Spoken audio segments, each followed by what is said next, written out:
Hey crafters, it's me, Jen Evers with Quality Crafts, and today what we're going to do is something really cool because the painting, the rock painting, the rock coloring trend is like coming back full force. You know, way back when we were little, we used to color or paint rocks, and who knew? It's just coming back, and everyone thinks it's so cool. And there are really, really neat techniques. So I want to thank in advance Cher Brown for sharing this technique with me.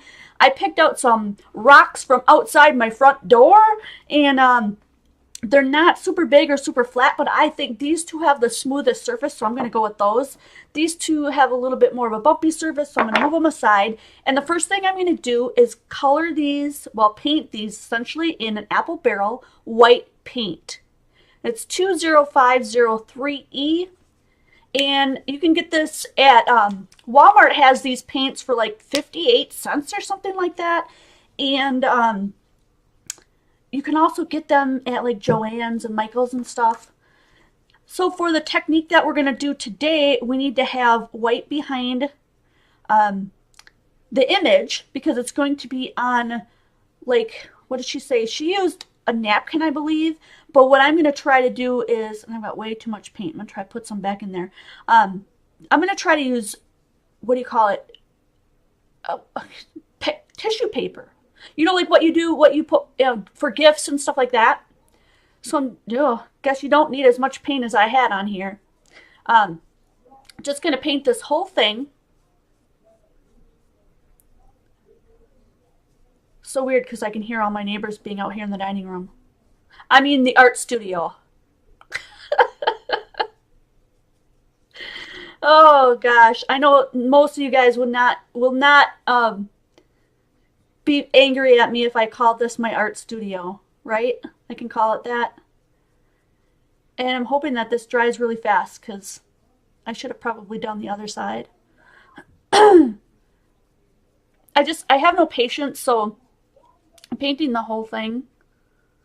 And then I'm just gonna, acrylic paints tend to dry really fast. Like I could have done this in fast forward, but I thought, hey, why not? We'll just see how this goes. Paint this side. It's gonna leave a little paint on my mat, but I'm okay with that. So when this completely dries, I'll go over it with another coat. I'll make sure that I buff out, paint out my fingerprint on the other side. But I probably only have one image on either side of the rock, so maybe I'll just paint one side of this one. I know some of you guys are just like me where you're just like, okay, we need a quick craft. We don't want to have to spend hours and hours on this.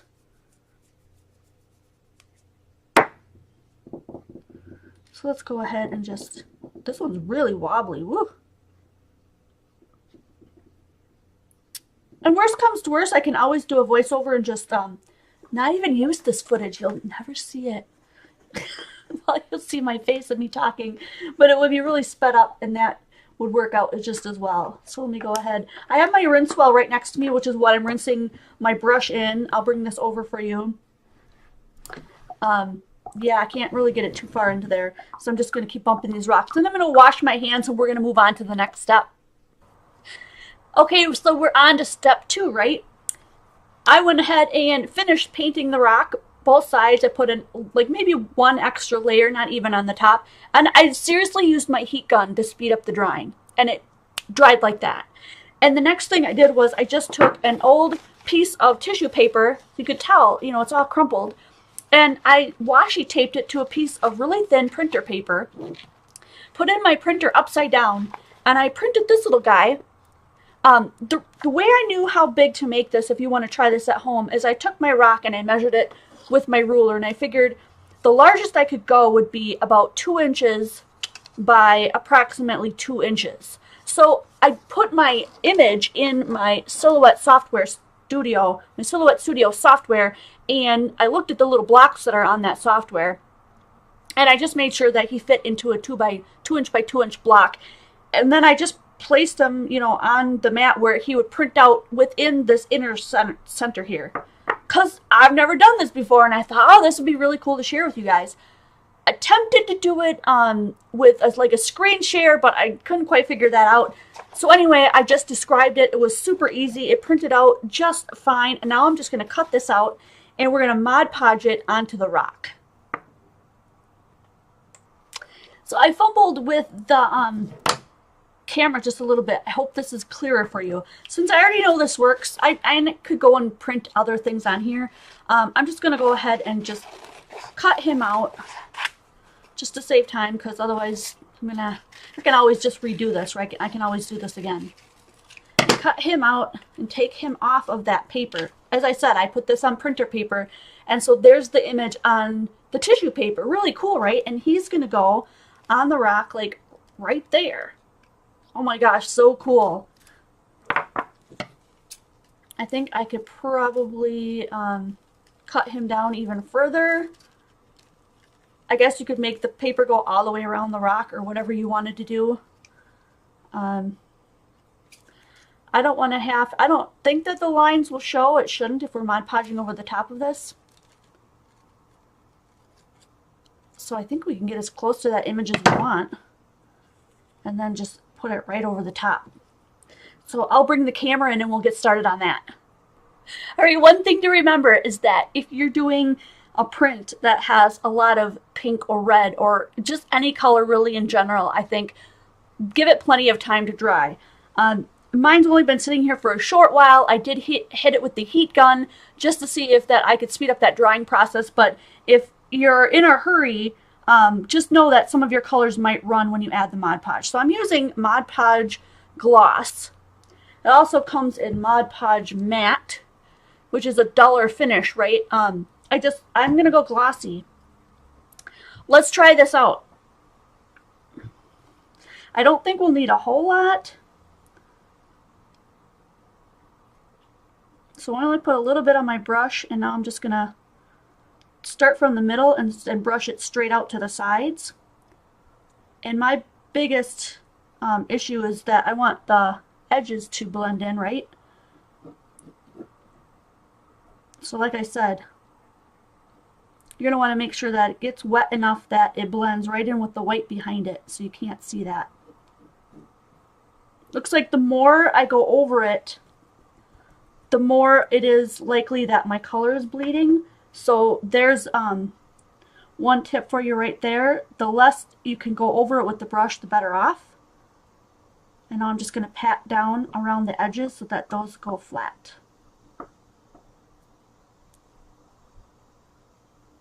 Make sure that they are wet and flat. So like I said, I could have cut him around him so that you didn't see any of the edges and it wrapped around the rock, but I chose not to.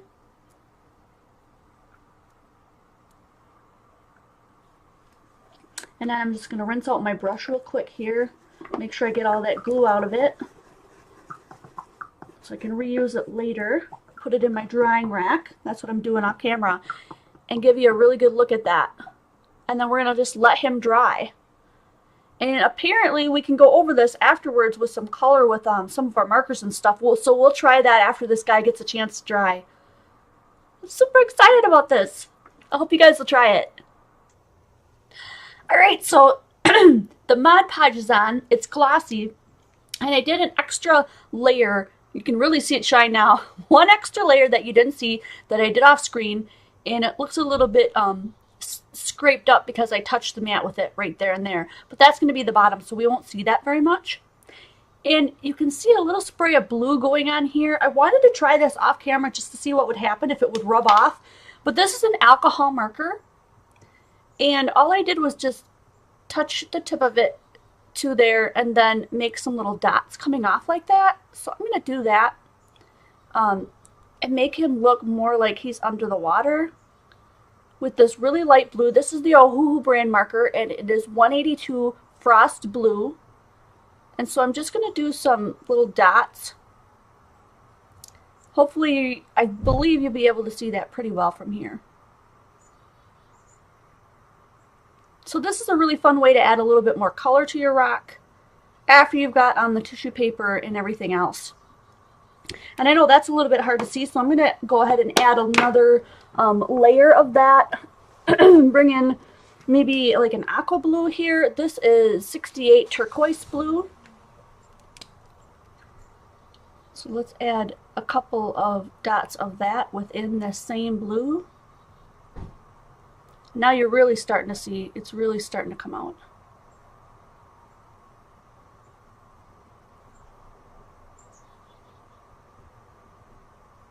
So this is new to me. This isn't something that I've done a lot of, you know, picking rocks and painting and coloring.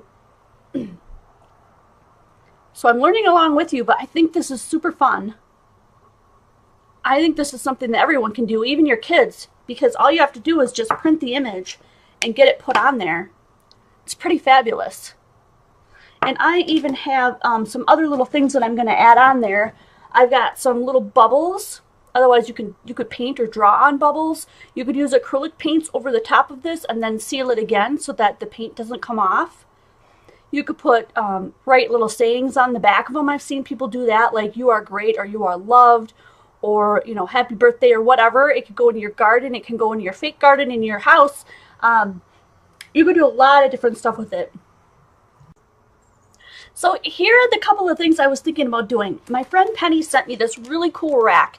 And this is like a flamingo set for Life at the Beach, but it's got this little sand dollar here. And I thought that might be fun, kind of fun to try to get on there. If I use stays on, that would work.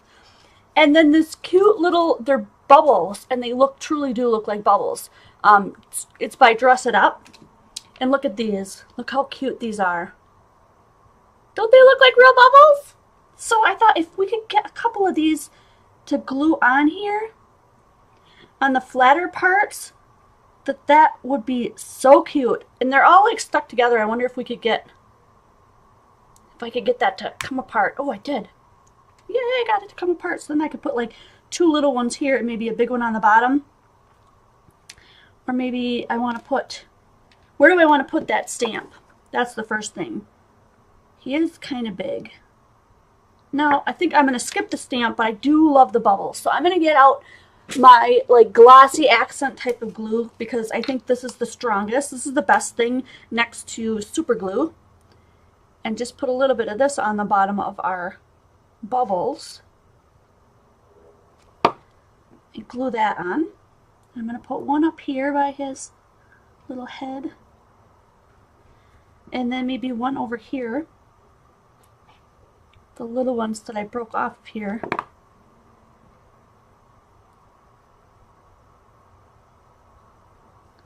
Look at that. So cute. I could put this great big bubble down here.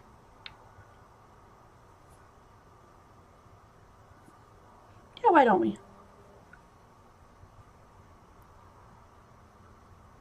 Just got a little room there. Big bubble. These are adorable. Oh my gosh. Let me just push that back on because I bumped it by dropping it. I was so excited. There we go. I think that's going to be the end of it for me. I don't think I'm going to add anything more to this rock. Although you could, like I said, paint it and add sentiments and all that kind of stuff. But super cute. Really, really fun. So go on out and get yourself some rocks. And I can't wait to see you guys next video.